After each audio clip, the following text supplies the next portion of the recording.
All right, welcome back to another episode of the Parkside Minute here at RE/MAX. We've got some awesome people with us today. We're going to be doing our first quarter review, kind of giving you an idea what the market has been doing this first quarter from some of the best guys in the industry.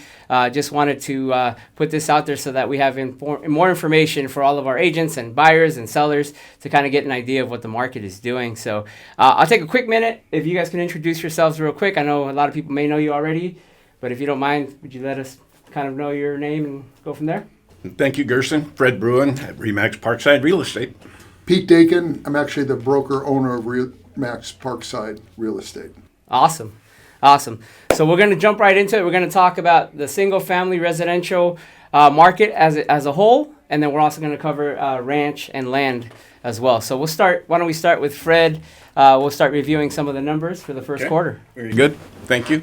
So when I'm talking about the residential real estate market, I'm talking about residential in the North County, which includes Lake Nacimiento, Shandon, Atascadero, Templeton, the North County, which I consider our primary market, right? Yeah, the main market, yeah. It has to be single family.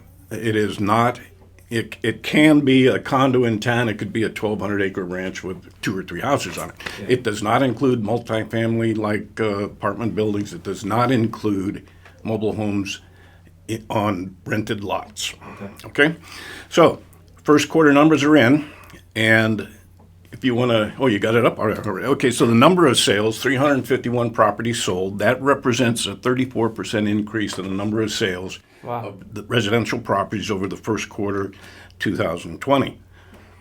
Despite COVID, despite 6 to 8 weeks of very little activity, we managed to improve the number of sales by 34%. 34%.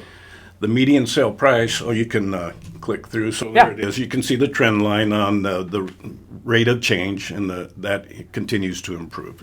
Next slide should be median sale price, $575,000 first quarter this year over the first quarter last year. So that represents a 13% increase in median sale price over the first quarter of 2020. Again, I mean, that's a huge number, 13%. Yeah, that's a huge jump. We're probably looking this year, if I may, forecast a little bit. Yeah. The big boys like Freddie Mac, Fannie Mae, Realtor.com, Mortgage Brokers Association, Mortgage Bankers Association, all are predicting nationwide on about an average of a 5.6% property value appreciation this year. Wow.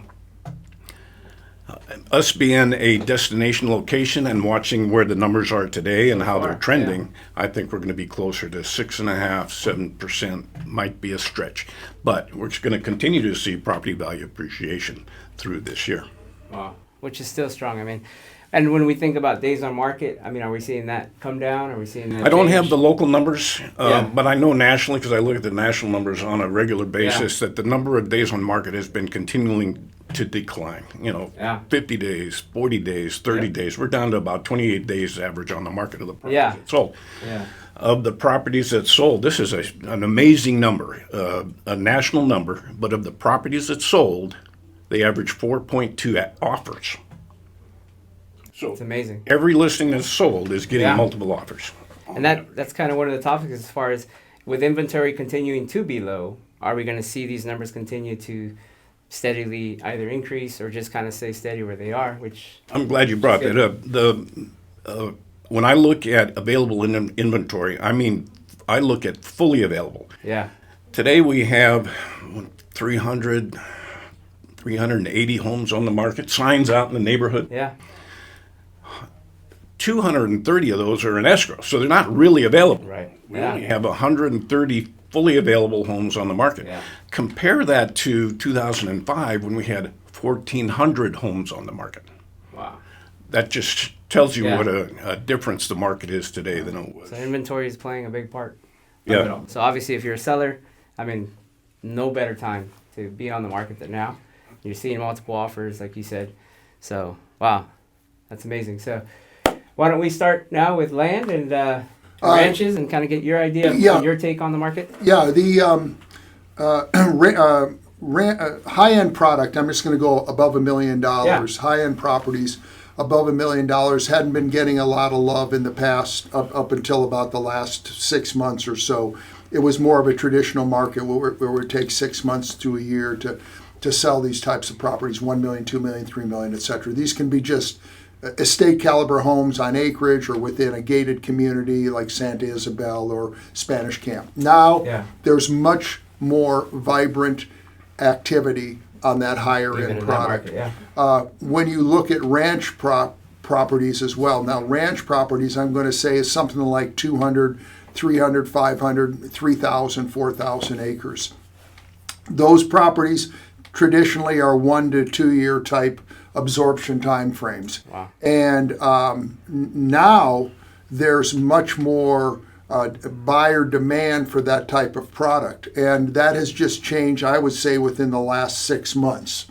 And on the ranches type property, the ranch type property, you're still buying it below replacement value because the houses, if you really look at what replacement costs are, and they've elevated so much with an increase in construction costs, and you look at what smaller parcels of land sell for $500,000 as an example in East Templeton, just for a raw piece of 5-acre dirt. So you're seeing these properties get a lot more action, a lot more love, a lot more velocity.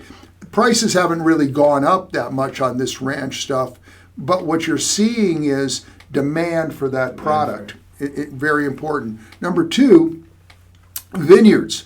Okay, a year ago, we were in the middle of who knew what was going to happen on pricing on grapes. Yeah. Grape pricing had been very weak for 2 years. There was a surplus of fruit, and there was a surplus of what's called bulk juice. A big part of the vineyard growing business is a lot of people spec bulk juice. So if they don't have a buyer for their grapes, they'll make it into wine, into bulk, and then they'll sell that bulk 6 months, 9 months to vineyard or wineries that need to augment their programs to keep it going. So the fires happened in Napa.